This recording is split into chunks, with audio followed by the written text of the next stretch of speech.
Hello and welcome to another edition of New Bedford Connections. I am your host, Paul Santos. We have a terrific show lined up for you today. This lady right here that we're going to interview, she has had a front row seat in local politics for many, many years and has managed to navigate that tightrope so beautifully. And she's here to talk to us today on New Bedford Connections. It is Election Commissioner Maria Tomasia. Thank you for stopping by, Maria.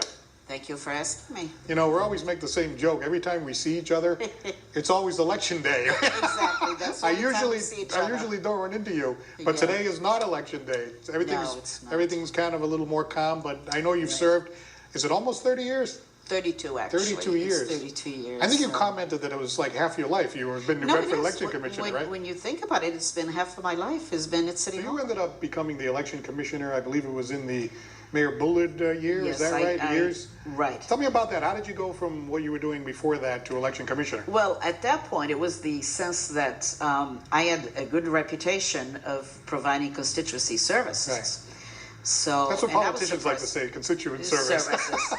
So when Mayor Bullard asked me, I want to talk to you about something, so we met for lunch, and he said, I'm interested to see if you would be interested in coming onto my staff to deal with constituency service in the community and so forth. And you said okay. No, actually I said, let me think about it. You said no at first? No, I said, let me think about it. I got to process this first. Did you say you got to see my agent, try to negotiate a salary there? No. So anyway, we have another picture here. Here's Mayor John Bullard, and of course Maria also in that picture. And, it must have been an interesting experience because you say, okay, I'm going to be election commissioner. You're going into the job. You kind of had to learn it at first, I imagine, right? No, it was, it was a daunting process, when I went to that office to change it. And as a matter of fact, the fact that at that time we were on paper ballots. And the first election I was up literally 27 hours straight without going because we couldn't close the polls. They couldn't come up with the figures. They were coming out with different totals at the end of the night. You can't leave until you get so. And I remember husbands calling up and saying, my wife went to work for you at the polls. It's 3:00 in the morning. Where is she? She's never going to do this again. But you can't leave. So that maybe you went out for one after the show, No, we did. The politicians, everybody in City Hall, they partied at that time. But you guys were working. Yeah. But today you don't have that. Now we are into a totally automated system, which is one of the things I did. Is we were one of the last cities in the state to actually go from paper ballots to automated machines. And this is, the computer system and the whole thing. Right. Yeah. Well, I know we do the election night coverage the last few years, which we really enjoy doing, and of course we work very closely with Maria here, but in the time that I've been doing it, you've always had the whole computer thing. So we get down there at 8:00, and by 8:30, and it's all over. Which is good. Well, it's good for us because I usually have to get there by 4:00 in the morning. So by that time, I'm already. You don't have any exhausted. extra inning cliffhangers like you did back in the day, right? No, you don't have the way it used to be because it's all automated and it's very accurate. I don't believe in any candidate running unopposed. I think it's very important for democracy, for people to discuss the issues, to come up with ideas.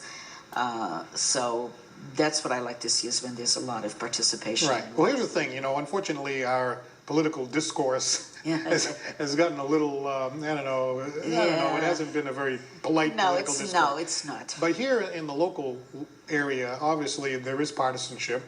A lot of times a race can get a little testy. Yeah. But when I talk to people about Maria Tomasia, everybody always says, well, Maria Tomasia, she's fair to everybody. She's right down the middle. She doesn't get involved in sort of the partisan politics stuff. Was that hard to do? Because sometimes it can get a little cranky. Yeah, well, it's been hard for my husband because my husband is very political. Okay. More so than I am. But I do not, and most of the staff, because it's not so much as a conflict as in the appearance of... Right. And I think you're right about that because if I'm politically and have strong views a certain way, and the election commission has strong views the other way, even though it has nothing to do with counting the ballot, there's sort of a discomfort to it, I think, in some way. It's always been, and even when it comes to working at the polls, one of the policies that I've had to establish is that a candidate, no families. I think that's a good policy. Now, we talk about the chaos of election day. I've had a couple of people say, well, what happens the rest of the time, right? Well, there's all kinds of people coming down there sometimes to get election papers and things like that. So what does happen the rest of the time? Well, this is what people don't understand. They think we just do elections twice a Then year. you take a year off until the next election. That's what they think. No, yes, that's what they until think. yeah. Well, you can set the record straight right now. Yeah. It's elections every year. This is what people. Even numbered years, it's state and federal elections. Odd numbered years, such as this year, it's local elections. But it all starts with January when you have to do the straight list census. Talk about a process. That takes us about 4 or 5 months. This is the city census? It's a city census. It's not for statistical purposes. By law, you have to have it to make sure that the voters are at the same addresses that they are. So when you go to the polls, you don't have issues with people not being at that or just showing up at the wrong place. And that's because the city's over 100,000 people. We have over 50,000 registered voters, so we have to make sure we make any additions or remove people. And every day we are now, as you know, we're people register through the registry. I know that New Bedford elected Rosemary Tierney was the first time that a woman has ever been elected mayor. That was about almost 20 years ago, around 20 years ago. Right. And I remember at that time, I didn't really think a lot about it. In a way, I didn't. Being a man, of course, I didn't think about it. But I thought, after she got in, I thought to myself, well, that's a nice accomplishment for the city of New Bedford to elect a woman mayor. Because I think there's a lot of places that it wouldn't happen. It hasn't happened. And it hasn't happened. And it hasn't happened. What do you think about that as obviously a woman who's come from the Azores and to see a woman get elected mayor? Well, to tell you, I was very surprised in Portugal.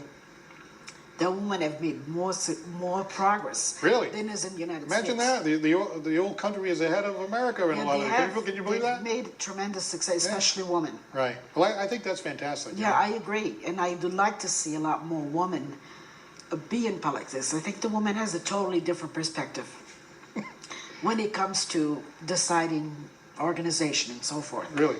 Yes. Well, the men have screwed it up a lot, so I think you might have something that you're onto there. No, I do agree, and I think it would. She has a different perspective. They're caring people. They're caretakers. Right, mothers. Mothers. On many occasions, right. On many occasions, and they come in with a totally different perspective than a man. Right. Now, there was a little bit of a controversy. Yes. But you know what's going to happen after you retire? I can almost 100% predict this. You're going to be home and you're going to be getting a call once a week. Hey, Maria, from whoever comes in, what the heck are you going to do about this? And they're going to call you, which I'm sure you'll be happy to help them. I'm gladly whoever comes in. The system, I kind of over the years have done a lot of work to do statistics and get all the facts together, so you can have it at a glance. And whoever comes in will be well ahead of the curve. And last question, what are you going to do in retirement? You got anything lined up? No, I am going to, instead of going on the highway at 80 miles an hour, I'll probably be going 40 miles an hour. Oh, really? You drove that fast on the highway? We won't tell anybody. Nobody does, but everybody's always passing me, so. Right. I want to have more time with my grandchildren, my family. Absolutely. I want to do some more traveling. Right. Which a lot of times I've been able to do because of my job. So. And I want to come home on election night and see the results from beginning to end. You can watch the show. You'll be home, you're watching the show with her. Hey, Maria, thank you so much for stopping by. We really appreciate it. Maria Tomasia, we really enjoy you stopping by New Bedford Connections. We see her every single election day. From now on, she's going to be at home watching the show, so we better make sure the new person doesn't screw anything up. Maria will be home. That's your problem. That's not our problem. Maria Tomasia, Election Commissioner retiring here in New Bedford. We thank her for stopping by. I'm Paul Santos from New Bedford Connections. We'll see you next time for New Bedford Connections. Good night.